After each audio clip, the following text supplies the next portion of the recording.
హల్లెలూయా. దేవునికి మహిమ కలుగును గాక. మీ అందరికీ ప్రభు నామమున వందనాలు తెలియజేస్తున్నానండి. ఈరోజు శుక్రవారం ఉపవాస ప్రార్థనలో మనం దేవుని వాక్యం చూద్దామండి. చూడండి, ఆదికాండము 15వ అధ్యాయము 1వ వచనంలో, ఇవి జరిగిన తర్వాత యెహోవా వాక్యము అబ్రాహామునకు దర్శనమందు వచ్చి, అబ్రామా భయపడకుము, నేను నీకు కేడెము, నీ బహుమానము అత్యధికమగునని చెప్పెను. హల్లెలూయా. చూడండి, దేవుడు అబ్రహాముకి వాగ్దానం చేస్తారు. అబ్రహాముతో దేవుడు మాట్లాడతారండి. హల్లెలూయా. చూడండి, మనం నిరాశలో ఉన్నప్పుడు మనకి నిరీక్షణ కలిగ చేసేది దేవుని వాక్యం అండి. హల్లెలూయా.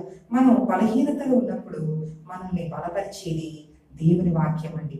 అబ్రహాముకి సంతానం లేదు, అయితే దేవుని వాక్యము, యెహోవా వాక్యము అబ్రహాము దగ్గరికి వచ్చి ఇక్కడ దేవుడు వాగ్దానం చేస్తున్నాడండి. హల్లెలూయా.